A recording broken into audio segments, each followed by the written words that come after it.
سلام دوستان، نام من پرویز. طولی 5 سال میشود که با ویدیو پروداکشن یعنی با کارکرد ویدیو مشغول هستم. امروز میخواهم با شما چگونه تنظیم نمودن ویدیو در برنامه ادوب پریمیر رو آموزونم. شاید سوال دید که برای چی ادوب پریمیر؟ برای اینکه ادوب پریمیر یکی از برنامه‌های سر استفاده برنده در دنیا حساب میشود.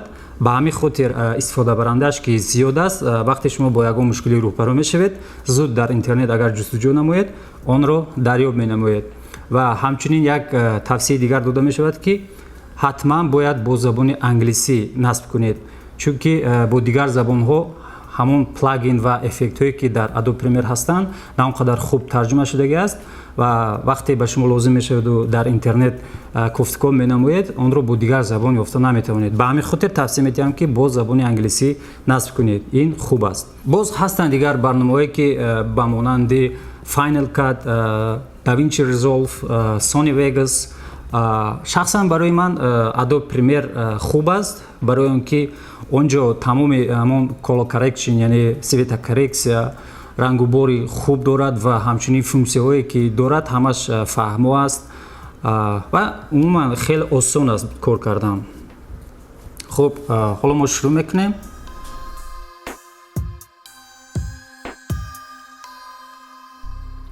وقتی که ادوب پریمیر رو میکشویم، انا همین گونه اینترفیس اولین پیدا می شود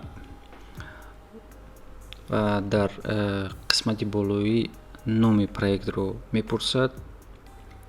حالا نامش رو میگذاریم.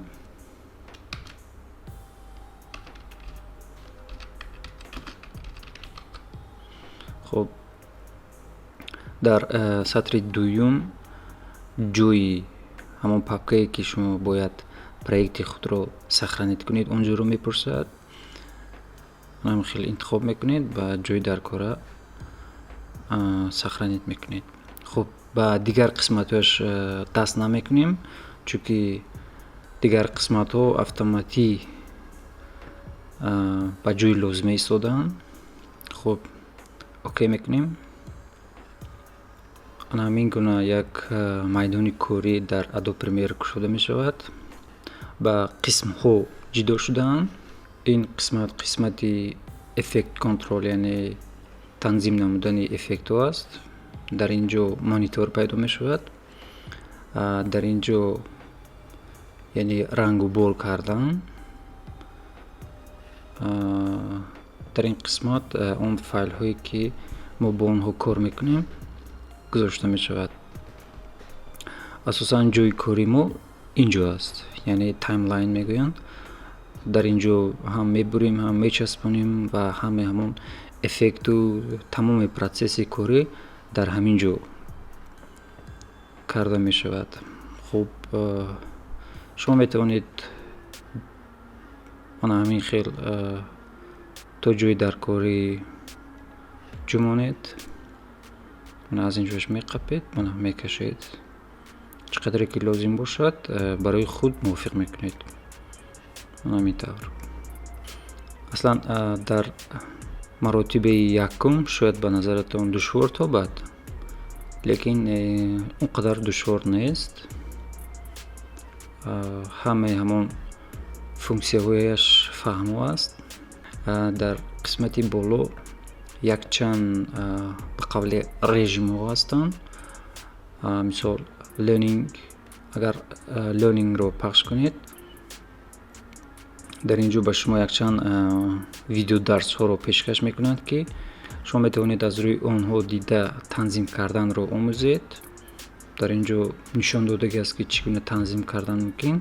برای ما حالا لازم است ادیتینگ یعنی تنظیم نمودن. ما حالا در رژیم ادیتینگ ایستادیم، یعنی در حالت تنظیم ایستادیم. اینجا باز هستن رنگ، افکت، اودیو، گرافیک، لایبرری. باز همین خیلی شما باز میتوانید همین رژیم ها رو، همین حالت ها رو تنظیم کنید از اینجا. در اینجا همون اسباب های کاری که در تایملاین استفاده میکنیم، این یکمش حالتی یعنی مقرری میشه است.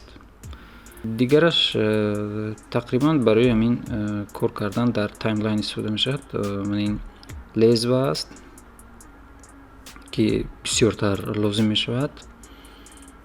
چخیل ما باید در اینجا فایل لازممون رو یعنی ویدیویی که اون رو مونتاژ میکنیم آورده میتوانیم. خب دو راه هست. یک راه از اینجا دو مرتبه پخش میکنیم و گشوده میشود همون پاپکه لازمه ما که اون رو ما ایمپورت میکنیم. یعنی من همین طور من 5 ویدیو فایل لازمه رو علاقه تیار کرده بودم پیشه که انا خیلی میتوانید در اینجا ایمپورت کنید. باز یک راه دیگرش هست خیلی هم آسان. شخصا من چون این راه رو استفاده میبرم. من همین خیلی تمام فایل ها رو میگیریم و پروژکت کشف کرده میبریم. این هم راه آسان است. یک چیزی دیگر رو باید من قید کنم که وقتی ویدیو فایل های شما زیاد است راست کشیده با اینجا نبیارید. یعنی با همون جای کاری با تایملاین نبیارید. اگر ویدیو فایل بسیار باشد اینجا کمتر ناجوری پیش می آید.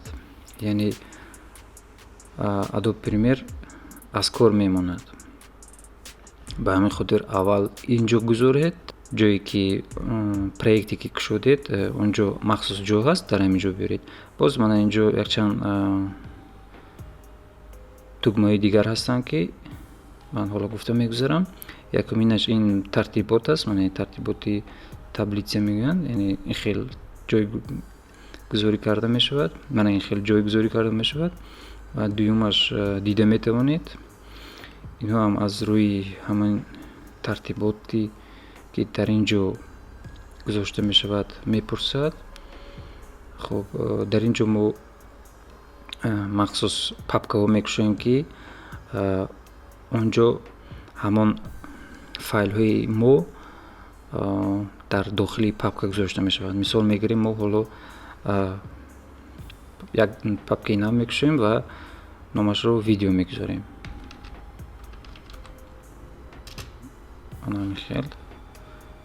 خب باز یک چیز دیگر که با پخش نمودن دکمه یو یعنی همین دکمه شما میتونید با در مانیتوری کلان همه فایل ها رو ببینید. خب ما همین خیلی میتونیم انتخاب کرده در داخلی پاپکه گذاریم. شما باز میتوانید مثال پاپکه دیگر کشید و اون رو نامش رو مثال موسیقی که استفاده میبرید در این پاپکه گذارید.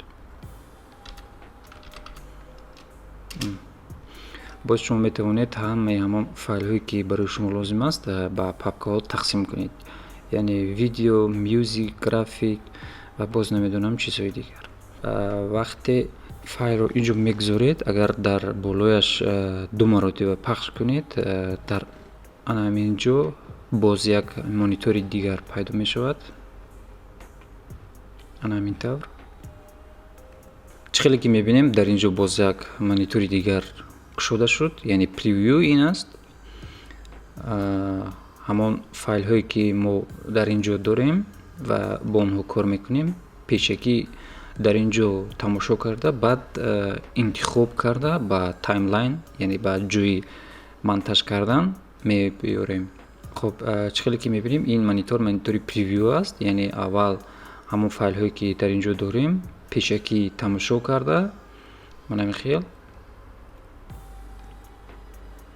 وقتی در بالایش دو مرتبه پخش میکنیم در اینجا پیدا میشود و با همین دکمه ها میتوانیم جای لازمه خود رو انتخاب کرده همین طور با تایملاین یعنی جایی که ما تنظیم میکنیم بیاریم.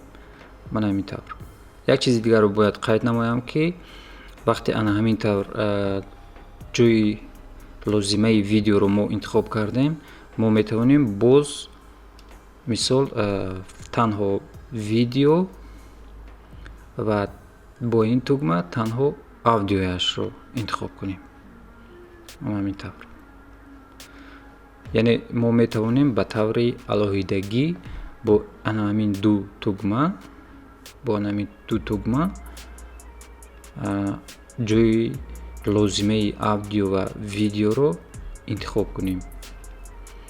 اگر ما از خودی بالای ویدیو کشیده اینجا بیاریم هر دوش میآید، یعنی هم آدیو و هم ویدیو میآید. بیاید از روی یک قاعده مونتاژ میکنیم، یعنی قاعده ترتیبات план ها، یعنی дальний план، общий план، средний план، крупный план. یعنی ما اگر همین خیل جابجاگذاری план ها رو کنیم خوب، یعنی از روی قاعده می شود. من اینجا یک قاعده تنظیم ویدیو رو به شما نشون میدم. چخیلی که میبینید یکم дальний план، دوم общий план، سوم средний план، چهارم крупный план. یعنی ما اگر از روی همین نقشه تنظیم کنیم تنظیم ما درست حسابیده می شود. یعنی بچهش می بودم اونقدر سخت نمیتابد. یعنی از روی قاعده که وقتی رفت چخیلی که به زبان ما میگویند скачок بر این نمیتابد. بیاید از اولش انتخاب میکنیم. برای ما تقریبا 5 ثانیه لازم است.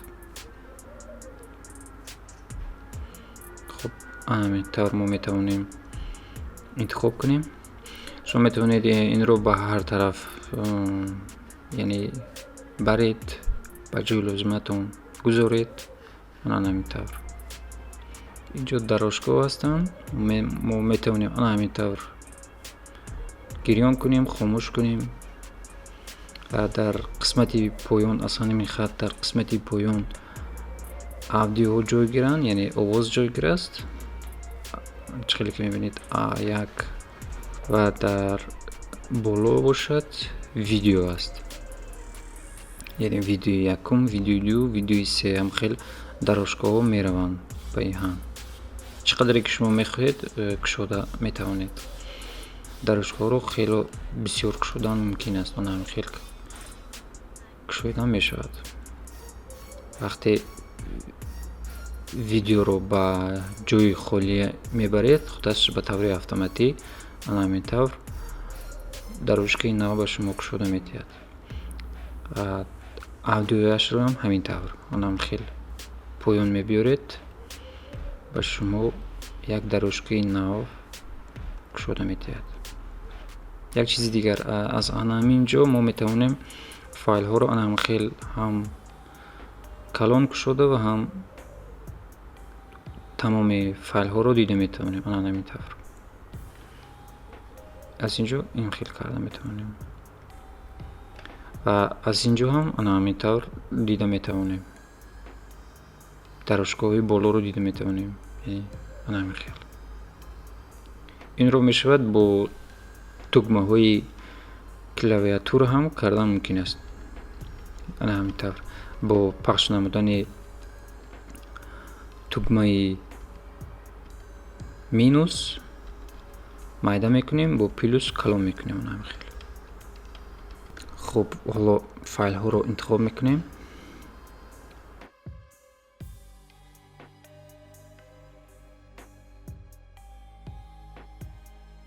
با پخش نمودن حرف سی شما میتونید لحظه رو گریان کنید و اون رو برید. و با پخش نمودن حرف وی انگلیسی میشکه رو به حالت مقرریش بیارید. همین طور ما میتونیم اون رو پاک کنیم. با یک چیزی دیگر است که وقتی در همین جای خالگی تگمه راستی میشکه رو پخش کنیم همین خیلی یک تگمه دیگر پیدا میشود، ریپل دیلیت، یعنی جای همین خالگی رو تازه کردن. اگر ما تازه کنیم فایل ما اینجا رو پر میکند، یعنی در پیش میبیاید. اگر ما در همین حالت ҳарфи Q-ро пахш кунем, ҳарфи Q-ро пахш кунем, аввалашро тоза мекунад. аз ҳамин курсор аввалашро бо ҳарфи Q тоза кардан мумкин аст. агар мо аз охири ҳамин видео хоҳем ки як қисматашро бурида партоем, ҳарфи W англисиро пахш мекунем, аз қафояш тоза мекунад. ҳамин тавр. ин кор осонтар аст. дар инҷо ду тугмаи дигар аст, чӣ хеле ки мебинед. агар мо онро гирён кунем, ҳамин тавр, бо пахш намудани ин тугма аз аввалаш яъне интихоб мекунем ва бо пахш намудани дуюмаш аз охири файлҳо нишон медиҳад ки чӣ қадар видеое ки мо монтаж кардем, яъне дақиқааш чӣ қадар аст. хуб, дар ин ҳолат мо боз метавонем ки ҳамин қисмати лозимаро яъне экспорт кунем. агар интихоб нашуда бошад, мо наметавонем ки ҷои лозимаро экспорт кунем. ба ҳамин хотир инро пешакӣ бояд интихоб кунем. хуб, агар мисол мегирем ана ҳамин хел истода бошад, ман ин қисматро барои мо экспорт намекунад. ҳамин ҷое ки бо ин мо интихоб кардем, мисол ҳамин қадарашро ба мо экспорт мекунад. яъне агар ана ҳамин хел истода бошад, дар видеои омоданамудаи шумо охираш ана ҳамин хел бе ҳичӣ мебиёяд. ба ҳамин хотир ба ҳамин ҳам аҳамият диҳед ки то охири файли шумо гузошта шуда бошад. вақте мо дар болои видеои лозимаамон курсорро мегузорему онро интихоб мекунем, дар қисмати effect controls ворид мешавем ва аз инҷо метавонем ки тамоми ҳамон андозаи кадрҳоро яъне танзим кунем. дар қисмати аввал андозаашро motion андозаашро вақте мекушоем, инҷо ҷойгиршавиашро position ва ин scale яъне калону майда кардан ҳамин тавр. бо position яъне ҷойгиршавиаш дар куҷо бояд истад ҳамин тавр. хуб, бо пахш намудани ҳамин тугма мо метавонем дар ҳолати пешинааш биёрем. инҷо яъне прозрачност намудоршавии ҳамон файл. қисмати аудио аст, ин қисмат бошад, қисмати ҳамон суръат аст. дар инҷо идора намудани овоз аст. шумо метавонед аз инҷо ҳам идора кунед, лекин инҷо хубтар аст. боз мо метавонем бо пахш намудани тугмаи контрол, вақте чӣ хеле ки дидед дар курсор плюс пайдо шуд, мо метавонем аз инҷо ҳам ҳамин хел тугмаҳоро гузошта интихоб кунем. ҳамин хел паст мекунем, баланд мекунем, ҳамин тавр. бо пахш намудани тугмаи контрол ин корро карда мешавад. чӣ гуна рангувор кардан мумкин аст? ҳамин тугмаро дидед? ҳамин тугмаро пахш мекунем. дар инҷо якчанд элементҳо ҳастанд ки мо онро метавонем истифода барем. ҳоло ба мо adjustment layer лозим аст, яъне ин барои рангубор кардан ба мо дар кор мешавад. вақте инро интихоб кардем, мегирем дар болои ҳамон видеое ки ҳаст мегузорем, то охираш мебарем. бо ин мо метавонем ҳамаи ҳамон эффектҳо, ҳамаи ҳамон спецэффектҳое ки метавонем дар видео истифода барем мекунем. خب در بالای این پخش میکنیم در لومیتری کولور. اگر این قسمت با شما نباشد شما میتوانید از منیو ویندو میدارید و چخیلی که میبینید من در اینجا لومیتری کولور هست، یعنی галочка میمونید.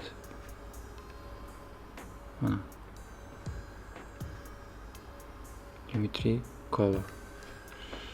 خب از اینجا میشود که رنگ و بور کرد. بیسیک کورکشن این اساسی رنگ و بور است. از اینجا میتونیم تمام نمودی همون رنگ ها رو استفاده بریم. من کنترستش رو میبرداریم با این تگمه شید آف، یعنی سایه تاریکی کردن ممکن با این. با پخش نمودن این ریست شما میتونید به حالتی پیشینه بیارید. اینجا بالانس است، یعنی میتونید با پیپیتکا از جای لازمه بالانس رو انتخاب کنید. adjustment layer رو انتخاب کرده باشیم تمام فایل ها رو یک خیل رنگ و بور میکنیم. اگر ما این رو نکرده باشیم چقدر که میبینید تمام فایل ها رو در علیحدگی هم کرده میشود. آن همین طور.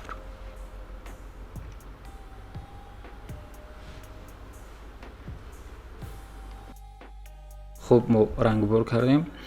ما اکنون میخواهیم که مثال در بالایش اینگون تکست گذاریم. میداریم فایل نیو، نام تکست رو میگذاریم.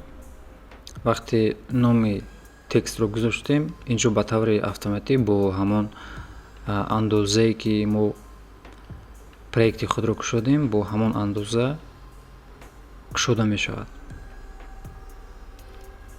آن همین طور یک آینه دیگر کشیده می شود. ما می توانیم که در اینجا متن گذاریم.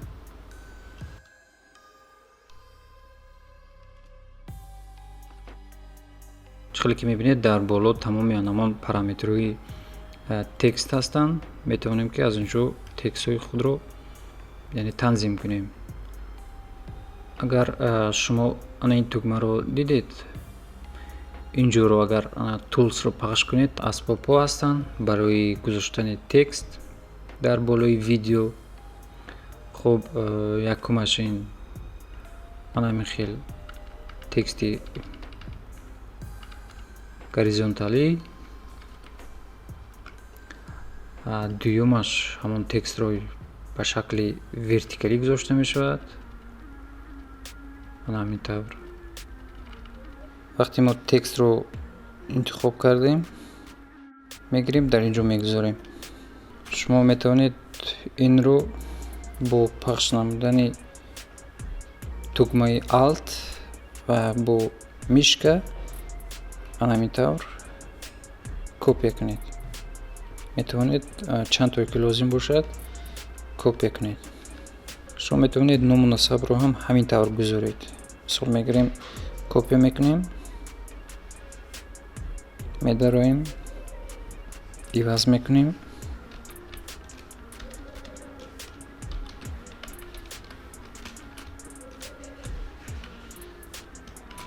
اگر خواهیم که تکست ما متن ما نمایان تر شود ما میتونیم در تگ همان تکست باز یک سلای دیگر گذاریم.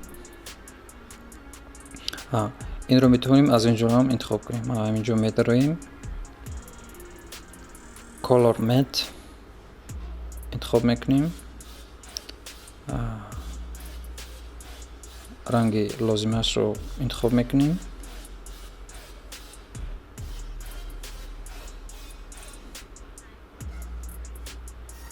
خب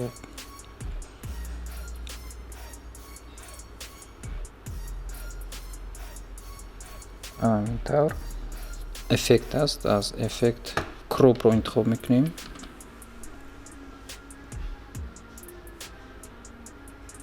کروپ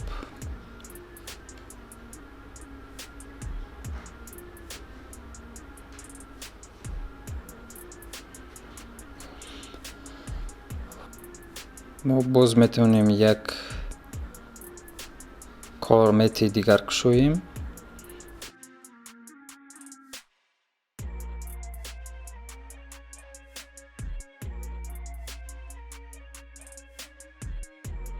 اگر ما خواهیم که پیدا شوی همین تکست از طرف چپ بیاید، همین رو با همین طور انتخاب میکنیم و از اینجا از طرف تگمه راست میشکه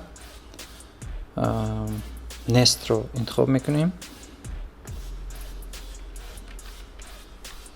همین طور آن رو به یک گروه می‌داریم.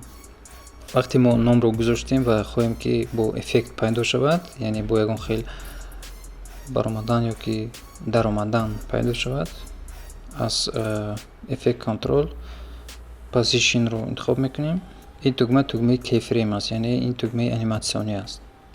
و ما حالا از طرف چپ باید تکست پیدا شود. همین طور وقتی دو همین تگمه کیفریم رو ما انتخاب کنیم و از طرف راست ایزی این رو انتخاب کنیم، یعنی زیباتر میبراید. و باز میتوانیم همین طور گم شدنش رو، همین تکست برآمدنش رو هم خیلی انتخاب کنیم. خب کمتر تیزتر برآمد.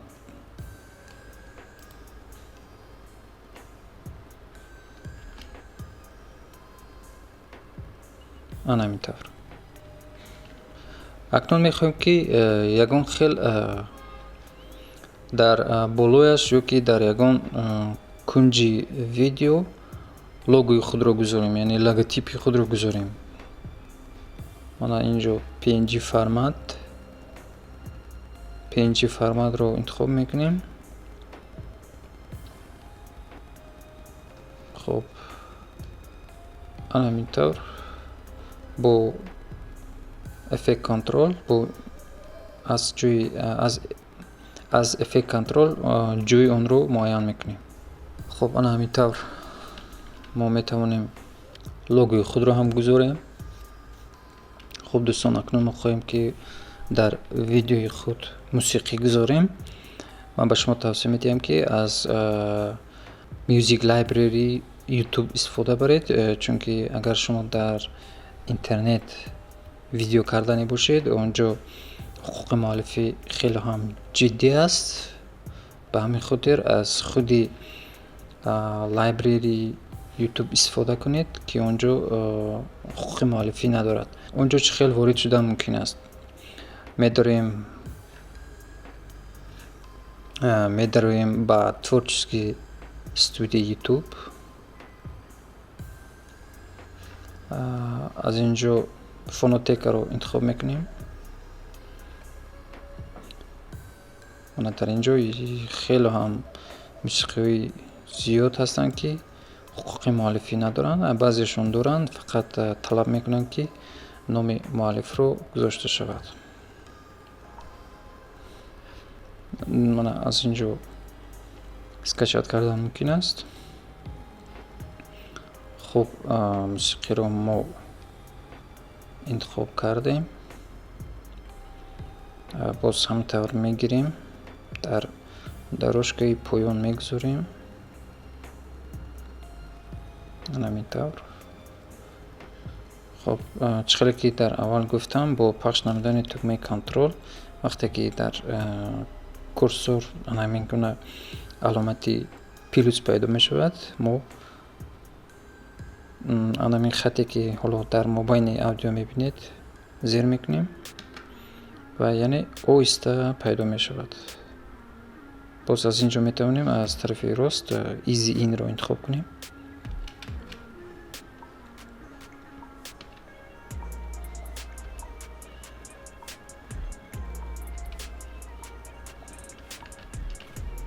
حالا کمتر بلند است. ما می توانیم از اینجا پستر کنیم، یعنی مینوس 10 رو انتخاب میکنیم.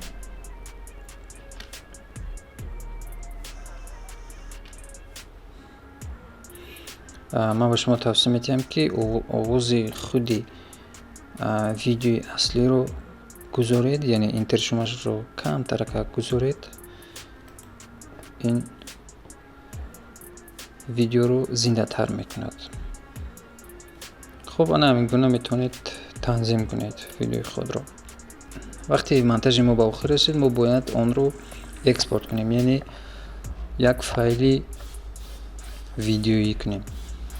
خب با فایل وارد میشویم، اکسپورت میدیا. شما میتونید با اینجا با واسطه پخش نمودن کنترل و حرف می انگلیسی وارد شوید. من این طور. خب در اینجا ما کودک H264 رو انتخاب میکنیم و از پرزنت یوتیوب 1080 فول HD رو انتخاب میکنیم. اوتپوت نیم، یعنی جایی که ما اونجا باید ویدیو رو حفظ کنیم، یعنی سخنیت کنیم. اینجا ما میتونیم نامش رو هم دیگر کنیم. این تگمه اکسپورت ویدیو و اکسپورت آدیو است. حالا برای ما هم آدیو لازم است هم ویدیو، برای همین این دو галочка رو میگذاریم. اگر برای ما آدیو لازم نباشد، ما آدیوش رو میگیریم. خب قسمتی باقی ماندهش جوی بسیار هم مهمش برای ما بیتریت است. یعنی حالا این بیتریت خیلی بلندی شده است در ما 16. بیتریت چی است؟ بیتریت چقدر که زیاد باشد صفت ویدیوی ما همقدر خوب می شود. به همین خاطر بیتریت ما چقدر که زیاد باشد ویدیوی ما صفتش بلند است. از اینجا باز شما می توانید که بیتریت رو هم کمتر کنید. مثال 10 میگونیم. 10 این خوب است، یعنی صفتی خیلی هم خوب دارد. در برابر همین حجم ویدیوی ما هم ناقدر کلان می شود. خب در اینجا use maximum render quality رو انتخاب میکنیم، یعنی ماکسیموم صفت ویدیوی ما خوب شدنش رو در اینجا میپرسد. ما این رو پخش میکنیم. دیگر قسمت هایش به طور اتوماتیک در جای لازم ایستاده است. ما با اون کاردار نمیشویم. وقتی همش خوب است، ما اکسپورت رو پخش میکنیم. در کدام مدت رندر شدنش رو نشون میدهد. حالا ویدیوی ما کم است، به همین خاطر تستر رندر شد. خب این بود دوستان تنظیم نمودن ویدیو در برنامه Adobe Premiere. اینجا ما یک کمتر برای نو آموزان Adobe Premiere رو شناس کردیم. باز در اینجا یک چند چیزهای دیگر هستند که اگر خواهید آن رو ما به شما می آموزیم. با ما مراجعت کنید تا قدر امکان دیگر قسمتاش رو هم به شما می آموزیم. خب سلامت و سربلند باشید.